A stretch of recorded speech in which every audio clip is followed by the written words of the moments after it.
I'm Will Hanson, and welcome to the Experts in the Room podcast, brought to you by Xtremepush. In this series, we chat to some of the leading minds working in the customer experience, retention and data space in some of the most competitive and fastest growing industries in the world.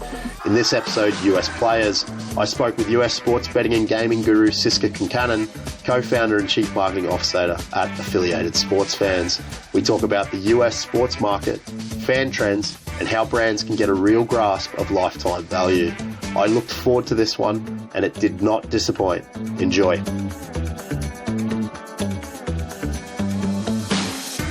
Welcome to the podcast, Siska Concannan from Affiliated Sports Fans. Really excited to kick this off with you today and dig into your expertise in and around, obviously, the US sports betting and gaming market and where it currently stands and what you guys are up to. So thanks for coming on board.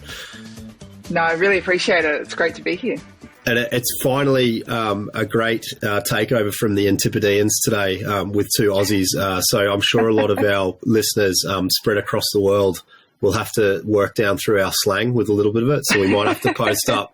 We might have to post up a post podcast reference card for everyone in case we get off topic, which is probably highly likely, I think. Yeah, my last team when I was at Penn, they on my last day gave me an ossuary of all the Aussie slang that they learned from me. Yeah, nice. It seems, we cop it from all angles actually, so it is pretty funny. But yeah, it usually goes across quite well. So, Siska, I'd love to do a brief intro to your background, particularly in the SBG market. Where you've kind of spent your time, and then obviously we'll talk very deeply about what you're doing at the moment with Affiliated Sports Fans, ASF, in the States, and just get a little broad spectrum of maybe some of your experience. And then we'll dig into some of the real specifics around what you're seeing within the market, some of the gaps within the market, the challenges, the opportunities, and so on and so forth. So maybe the 30-second window dressing of Siska and SBG would be awesome. Yeah, so I started my online gambling career actually in London. I made the typical Antipodean trek from Australia to London, and really wanted to get immersed in tech.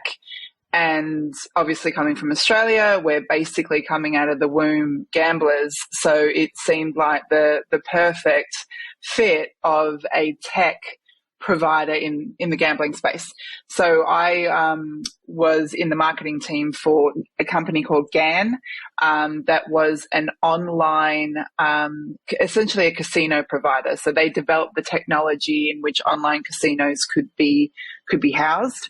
And we were almost like an internal agency for our clients. So at this time when I joined, online casino had just launched in the US. It was around 2014, 2015. It was very new.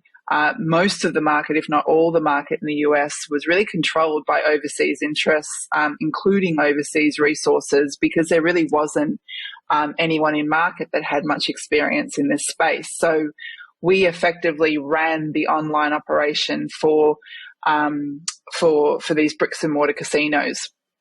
We also had operations in Australia as well as Europe. So from my time at GAN, I worked my way up to global head and was brought over to the US in 2017, just before PASPA was repealed for sports betting, and set up regulated and free-to-play teams across the US in online gambling. So we had probably about, by the time I left GAN, I was running about 14 or 15 online gambling operations and a sports book as well. And I left GAN then to run all the marketing for Penn Interactive, which was the online subsidiary of what is now Penn Entertainment. And this was just before they announced the Barstool Sports deal, in which they went into an acquisition of Barstool Sports and effectively took on the brand for the sports betting. app. So my role was to effectively run the end-to-end marketing strategy for our sports betting app, along with our horse race betting app, Hollywood Races, as well as the online casino and free-to-play sports and free-to-play casino apps. So that kind of brings me up to the point of which in November of last year, decided to leave that post and start my own company along with two other veterans of the industry in the US. And we started Affiliated Sports Fans, which was essentially brought together by myself, as I said, another veteran in the online gambling and online sports space and sports ticketing space, as well as another partner that was running an adult social sports league. So in the US, unlike Europe or unlike the UK, at least from my experience, and maybe also unlike sorry, there's my little puppy in the background. And unlike possibly Ireland, in the US, you had these leagues that are effectively adults, non-professional sports players that were probably a once talent in high school and college, want to continue their love of their sport and join an adult rec league. And these adult rec leagues around the US can be as small as 5,000 active adult sports players or members, all the way up to our largest database of about 150,000. So huge companies around the US of these sports leagues. Non-professional, just fun sports leagues. And so we did exclusive partnerships with all of these or majority of these sports leagues across the US. And we decided to be the exclusive rights partner for the category of sports betting, the category of fantasy, and similar type industries. And we effectively run the marketing program for this audience via all these operators in this space. And really the theory or the strategy behind it, which has been very successful to date, is really we saw a gap in the industry effectively. There's a lot of affiliates, there's a lot of pick'em websites, there's a lot of blog websites that also have an affiliation component from a financial perspective.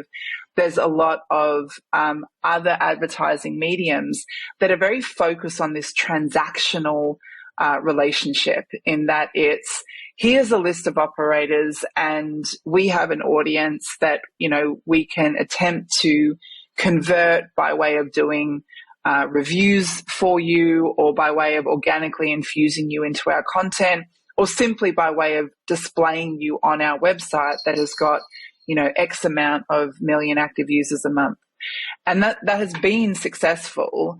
However, where we really saw a gap, and where I really particularly saw a gap in my time and why I decided to leave, was because there's a huge lack of focus on relationship marketing from acquisition all the way through the funnel. And what we wanted to do was find an audience that was hyper loyal, which these adult recreational sports leagues are hyper loyal to their clubs. They're also incredibly interested in sports. They're participants themselves. So we know that they're actively have a love of sport, which is a great target audience for a sports betting outfit, and fundamentally understand competition and are competitive. And so this was really the utopian audience in which to establish a relationship marketing strategy. So unlike typical engagement platforms, or unlike typical affiliates, what we focus on is, yes, getting people through that top of funnel acquisition, but importantly, going beyond that. And whilst we may be on an affiliate deal by way of a financial CPA model, what we focus on is bringing you in top of the funnel and then continuing that relationship with that operator, so that not only are you engaging with that operator on your first bet, but we are attempting to keep you with that operator through multiple bets, be the operator of choice for that audience. What an intro. Thanks for that, Siska. No, I think it's huge. You've pulled out about 20 threads that I want to pick at here, because I think like your evolution into where you guys now are, and where you are personally now, I think is intriguing, right? So you've spotted a gap within the market, a real need to go after this type of marketing that's more based on kind of loyalty. It's more based on behavior. It's really brand driven, I think, as well. So one thing I want to go back to the start a little bit, transitioning from casino into sportsbook. Something that we find a lot is within the industry is that while at a dressing level, a lot of the brands will have both, but even within big brands, they're very siloed in the way that they talk about their market, their customers, the way that they engage with their customers. How do you think that experience, having come from one side of the industry, obviously with GAN, and then moving into Penn, moving into sports, and then being able to replicate that and put it into ASF, into practice, like, do you think that has helped inform what you're seeing from a market perspective as well, and how some things are different, but they're also similar? Yeah, I think, what's really important to understand, particularly in the US market, is that, it's kind of like, I always liken it to when you look at, especially with the big operators that are coming from Australia, the big operators that are coming from the UK and Europe, and trying to really get a foothold where they may be big fish in their ponds. Yeah. They're finding it really difficult, and in many cases, either leaving in the industry or having been acquired or folded into another big operator. And I kind of liken it to say Coke, right? So Coca-Cola, in that, you have in every single country, the recipe of Coke is slightly different. We can all agree that we're fans of Coke and we like drinking Coke. But it becomes very relevant to that market, and it changes to the taste, and even the advertising changes to the cultural elements of that market.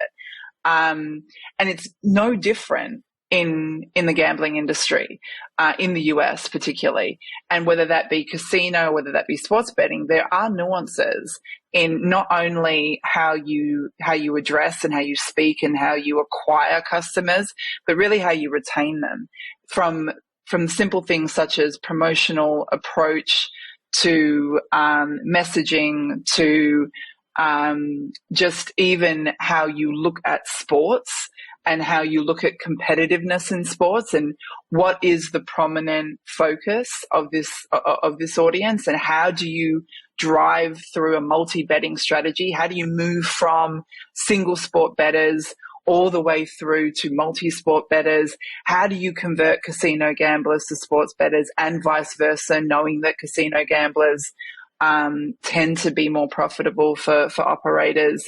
And also, how do you live in a world where you have very different regulatory demands based on individual states that you don't have in other countries? There can be something as big as you can't do credit card transactions in one state, but you can in another. So then how do you speak at that kind of individual personalized level in a way that will resonate? And so there are real nuances in the US that you have to respect and you have to understand. And I think it's that deep knowledge and expertise in the US market that is absolutely critical for success, and understanding that not every single product that you put out there is necessarily going to be a multi-product approach for every single player. Some products are not going to be of any interest. I mean, there's long been a focus on, we must convert sports bettors to casino, and we must convert casino bettors to sports. But there is a world that exists that some are just not interested in the other, and that's okay. But then it's absolutely imperative that you have the sophistication and the MarTech embedded, that how do we drive you through the funnel so we don't lose you for periods of time? We don't lose you when March Madness is over. We don't lose you when the Super Bowl ends. How do we keep you engaged so that you're not just there for a season and gone? And if you are, how do we drive your LTV so that you're more loyal to us? And all these strategies are absolutely imperative. And the focus on those life cycle strategies are imperative. And I think that there has been a lot of focus this year on acquisition and CPAs and what channels are working and what channels are not. And I would challenge the industry to say that if you are acquiring a customer from a channel, that channel's working. If you're not retaining that customer or that customer's not growing, that is a reflection on the retention strategy that really needs to be focused on, the MarTech that's going to drive that value. And I think that there needs to be a shift in that understanding even within the US. Yeah, I think that's really interesting on the whole idea of being able to understand a customer's journey through that whole point. And I think that within the US, particularly like you're talking about, there's a huge focus on acquisition at the moment. Without that granular level sophistication in and around data and being able to understand what your customers or your players do and don't want to do with your brand. Obviously, a lot of that is driven, as you say, by the differences within the states about what you're allowed to do, what you're not allowed to do, so the regulatory environment. Also, the differences, I imagine, as well, within different fan bases, different sports, different products. How much do you think brands, or sorry, I'll rephrase that. How far behind, or do you see a difference in the way that US brands are looking at retention now? And do you think they're starting to open their eyes to the idea that, geez, we need to be working with providers or third parties or building it themselves or working with brands like yourselves to be able to start to understand their full player data stack and really double down on what they're doing there? Is that naivety? I don't know if that's the right word. That might be too harsh, but is that slowly dissipating within the market, or are you coming up against blockers with that still?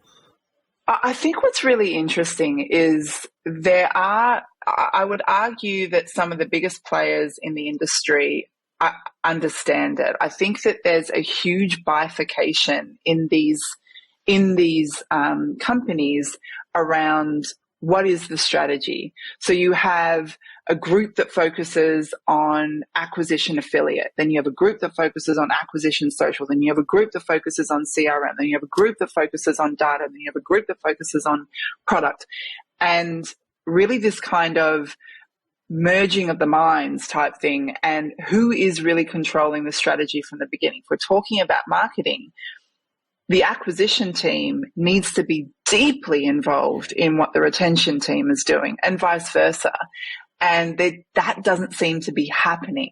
So inevitably what happens is that they look at ROI at the channel level and they base it purely on the channel versus looking at the life cycle. So what we're still getting is things such as we only want to work with channels that bring us high value players. And that's very much an unknown concept in, say, the UK, in Europe, in Australia, because the understanding is that, again, if you literally get someone to sign up and go through that tedious process in the US, place a deposit and place a bet, you've acquired someone. That worked. That channel worked. Yeah. Now, what you do with that person, that's on your retention marketing strategy. That is on how you drive value. That is still probably not at the level of sophistication that it probably should be. And that's not necessarily a product of expertise of individuals, but a lot of it is in the MarTech and the third parties that they are bringing on this journey. So what I mean by that is that I do appreciate that there's a lot of brilliant MarTech out there that, because of the way some of the PAMs are structured, because of some of the ways that the trading platforms are structured, that they're not integrated enough to speak to each other, or the work involved in that is so great that it's put to the back burner to see as not something very important. And for years, that was always the comment that, we'll get to that. It's a marketing thing. Like, it's more important that we get the bets in, we get deposits and that works and blah, blah, blah. Absolutely true. But now we're seeing the problem with putting that on the back burner is that these marketing teams, even if they are individually highly, highly sophisticated and expert level people, are unable to do this level of personalization at scale, are unable to do channel level relationship marketing strategies, life cycle relationship marketing strategies based on channel acquisition, because they don't have the tools or the tools aren't being used to the level that they could be used, because this investment hasn't really been taken place and marketing hasn't been seen, or that level of strategic marketing hasn't been seen as a priority. And that's really where again, this is why ASF was created, because we know that, we understand that. And so we want to provide that at the channel that we control. We'll give you that level of personalization at scale that you can't do for whatever reason, or that you're inhibited to do. We'll create that for you. But there's still a learning curve in that, because it is so new and the industry is not used to this. And so the understanding that this is more than just an acquisition approach, this is a life cycle approach, that's a hill that is still, we have to climb, because that knowledge gap is still quite prominent.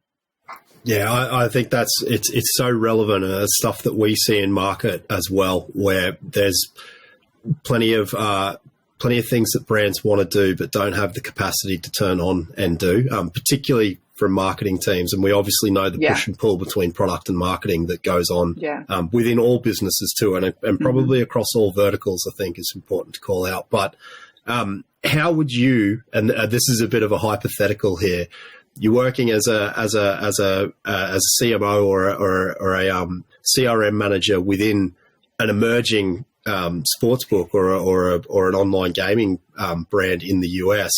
How are you positioning that internally to be able to make sure that marketing gets obviously the resources and the recognition it deserves? But how do you go into a boardroom or into a CEO level or a product level and say, look, this is the ROI that we're going to turn around to that? How do you get away from vanity metrics, Siska? Because I think that'd be something cool for the listeners to hear from your perspective as someone that's probably been in those types of conversations. Yeah, I think, and this is really the key for, and there are brilliant CMOs out there, but this is really the key, is to understand LTV modeling, lifetime value modeling, and understand critically what value or what return on investment over time, right? So what is the potential LTV of a player coming through this channel for this sport on this device at this month? And if you know those metrics, and this is where CMOs, VPs of marketing have to be absolute statisticians. Like, no longer is this a creative field. This is a data-driven field. If you know those elements of your player base, you can then start to actually construct LTV models. That's essentially what I did. So I had enough when I was at Penn, when I was at GAN, I had enough knowledge to understand. I know that out-of-home, and out-of-home TV advertising, these are all fundamentally very difficult channels to understand ROI. And in many ways, it's very much a spray and pray approach. That's all you're doing. And it's fundamentally a vanity pool, right? So you're putting your name out there it's the Coca-Cola strategy again. You're putting your name out there in the interest of, when you think of sports betting, you think of XYZ. That's all that's doing. Because the true metrics of understanding, did we actually drive anyone from that ad? You'll never understand unless you're doing some level of QR codes, which no one does anyway. No one goes, oh, let me get my phone and put it up against the TV. No one's doing that. To make sure a marketer gets their ROI from their attribution. Exactly. Yeah. No one cares. No one cares. Promo codes on a radio ads, maybe, but rarely. So to really fundamentally understand it, the digital element of marketing is really important. And I think that, from my perspective, that's where I've seen the strongest ROIs in the digital space, true ROI. And so you can come up with a lot of kind of pie in the sky stats for out of home. Absolutely. And I'm not saying there isn't a space for it. There is a space for it. But to put majority of your spend in it, I think that's where the industry, this spray and pray approach has really been the reckoning of the industry in the US. So really, to answer your question, is fundamentally understanding how do you develop LTV models, and how do you apply that against CPAs? How do you apply that against channel level CPAs? It's not the channel that is important. It's the CPA, and then how you drive ROI from that. What is the long-term cumulative CPA over a course of 12 months? What is your 6-month return on investment? Where is your break even?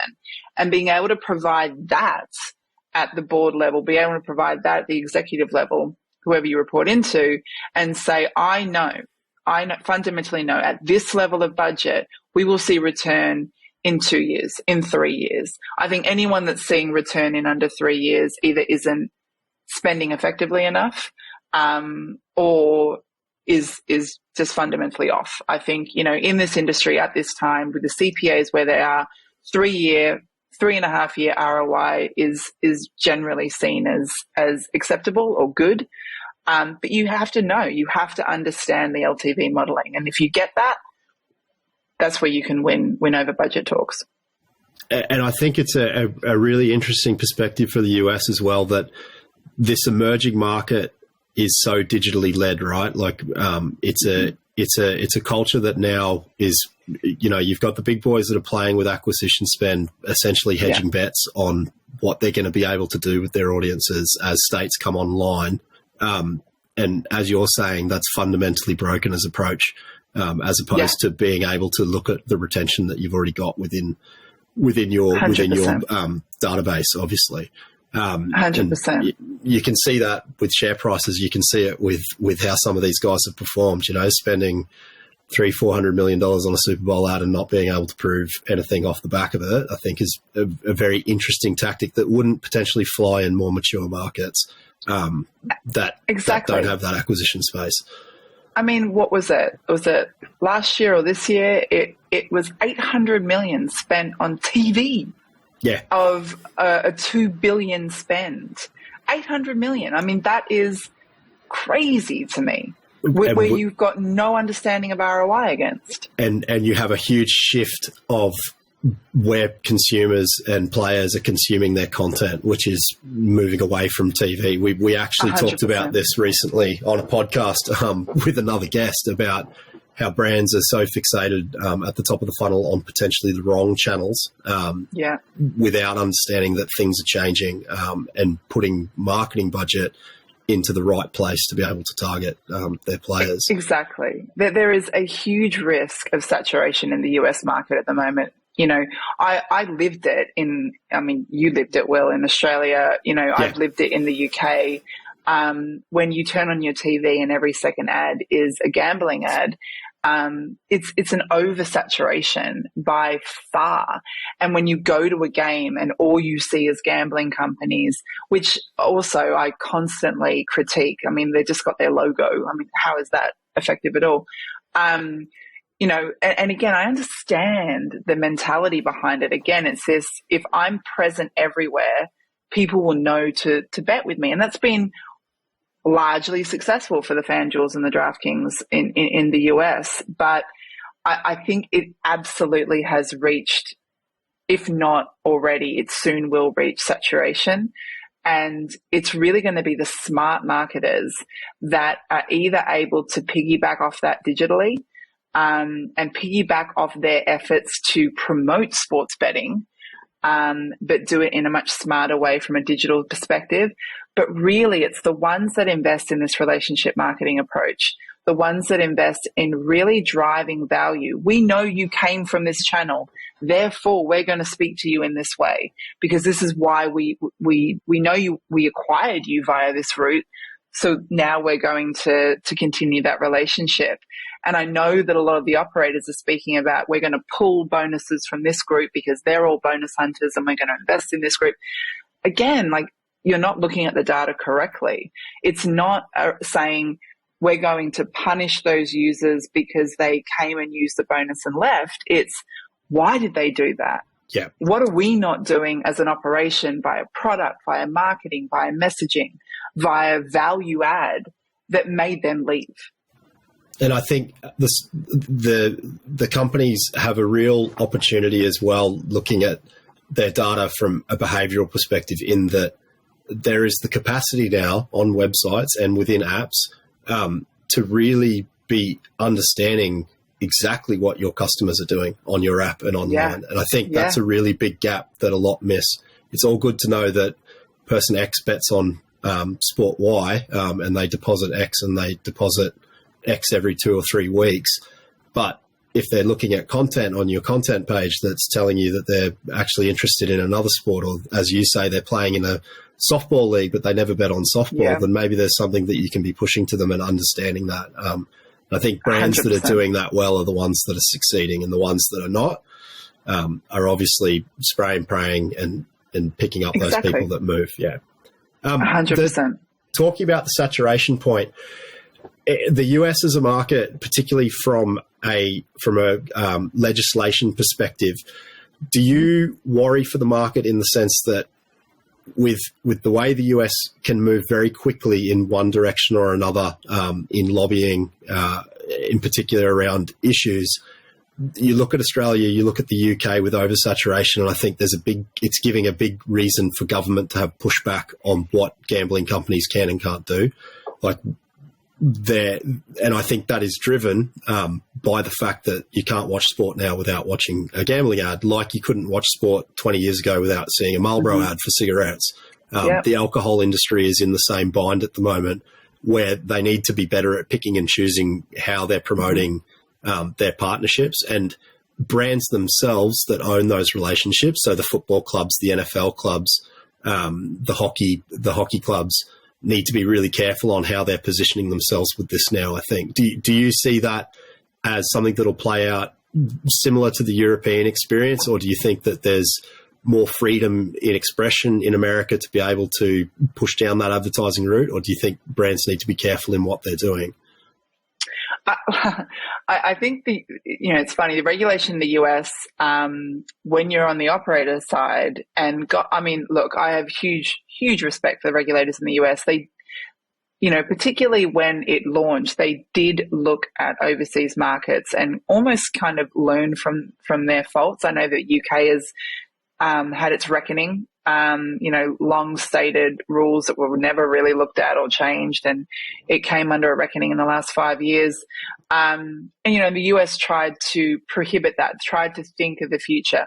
The problem in the US is, and I think this is a matter of just time that legalization has been alive in the US, is that there still is this massive us and them culture here. You're the same, Will, we come from a country where gambling is just part and parcel of being a fan. Yeah. And, I remember, I say this story a lot, in high school, we learned probability through horse race betting. That's how embedded it was, in our culture. And so it wasn't that, it was good or bad. It was just there. And when I came to the US and I would have people in the industry say, "Oh, I'm a degenerate," I'd look at them and go, "Jesus Christ, are you getting help?" But in the US, it's seen as like I'm a gambler, because you're either a degenerate or you're fiercely against gambling. And it's very this church and state culture.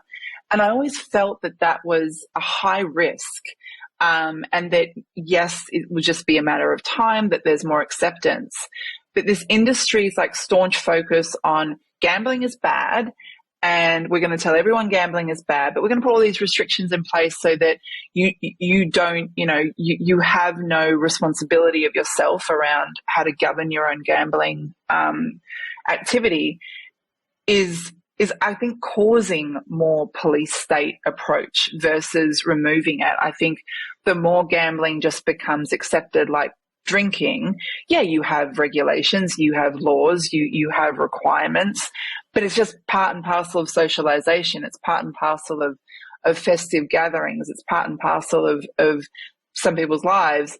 That's really where gambling has to move to in order for it to be, I think, far less, the dark side or far less this kind of hyper-vigilant, if there's any wrongdoings, if there's any kind of concerns, we're just going to pounce on it and put in 1,000 different laws against it. That fan engagement piece, I like the way that you talk to that, because I think the industry focused so heavily on bad actors within the playing group as well as bad actors from the industry side and the operator side. Yeah. But the majority of fans just want to be able to put on a bet. How important, from what you're doing with ASF, digging down into the leagues and understanding, players' behaviours within the leagues and really harnessing that social aspect, that engagement aspect, the fan fun aspect of it, how much do you think that's helping you guys kind of have actionable data that you can work with your partners on the affiliate basis and then really start to drive brand loyalty? Because I think the majority of people, when they get a good app or they get on a good website that goes, you know what, I'm not too fussed about the odds, but when I jump on, I get a really cool pop-up that has a video of my favorite goal in the NFL or whatever it might be. How much do you think that's where it's going to go? And you guys are obviously hoping that it's going to go that way, driving those loyal bases. Yeah, look, I probably shouldn't say this, but I've also long been a critic of and this kind of drives into what you're saying, of the industry's lack of product and UX differentiation. There really isn't any or much. Certainly, I think, if you're going to talk about apps that stand out, I would absolutely say that FanDuel has probably got the most differentiation, but a lot of it is can be replicated, and it is easily replicated. But they've done a phenomenal job at it, so kudos to them. But other than really odds or at times promotions, although I would argue a lot of the industry copies each other, there is no UX real differentiation. And that's a problem, because what you're establishing is just like no one's really loyal. Like, we know in the US on average, a bettor will have about 4 different apps at any given time. We know that. So they're really, like, they might have one that they go to more often than the other, but they're either sourcing different promotions, or they're sourcing different odds, or they're sourcing, or they're hedging their bets even. I shouldn't say that, but they do. And so, we know that. And so how do you establish loyalty with an audience? And I think, and I know it's been in the news lately, for all their faults, but one of the greatest things I think that Penn Entertainment did was link themselves to a incredibly loyal database of Barstool Sports. Yeah. And that they really attacked it at a community level. They were the sportsbook of that audience. We are the sportsbook of you. We are the sportsbook of the people. And that's how they went in. As we wrap up, I'd love to get maybe some of your thoughts of what 2023 holds, possibly for the wider industry in the US, maybe some brands to look out for, or things that you think might be worth looking out for, probably from a marketing perspective, definitely. And then maybe what's coming down the tracks for you guys as well as a company. So for ASF, what are the plans for 2023? I'm sure it'll be a smashing one for you though, Siska. Yeah, I think, look, like I said, I think the brands to look out for, I do think that there are some merging or emerging brands that are coming up. it will be really interesting. I think most of them run by international or overseas entities. I think, from an operator perspective, that will be really interesting. I think that some of the largest organizations in Australia and the UK have come into the US and really struggled and continue to struggle. So I think these new entities will be really interesting to watch to see how they position themselves. I know that there is one that has really invested heavily in US expertise, which is great, and really invested heavily in people that fundamentally have experience in this industry. I think, it's fine if you want to bring US people that know how to sports bet, but it's very different if you know how to run a sports betting organization. And so I think that will be really, they'll be quite interesting to see how they go. I know that, and that's ClutchBet, and I think Tipico also will be launching soon. Will be interesting to see how they're a European outfit. Interesting to see how they go once Ohio launches. I do think the launches are going to be very interesting with Massachusetts, Ohio, obviously California's off the radar for now. But these will be really interesting. Well, for anyone listening, I think you know who to get into contact with if you want to dip your toe into proper retention and LTV marketing, and that's Siska and the guys at ASF for sure. Siska, been unbelievable having you on the podcast. I think we probably could have talked for another hour or so on about 4 or 5 of those different topics. We did well to avoid some rabbit holes. We didn't go too far down the legislation piece and get ourselves in trouble, which was very well done from us. So I want to thank you for coming on today, and then, of course, being an expert in what you're doing and sharing your knowledge with Xtremepush and our podcast experts in the room. So cheers, Siska. No, look, thank you so much, Will. Thank you, Xtremepush. I can't rate you guys high enough. Obviously, being an ex-user of your product, it really is the future. So I really appreciate the opportunity. I promise everyone we didn't pay for that plug, but yeah, cheers, Siska. No. Awesome.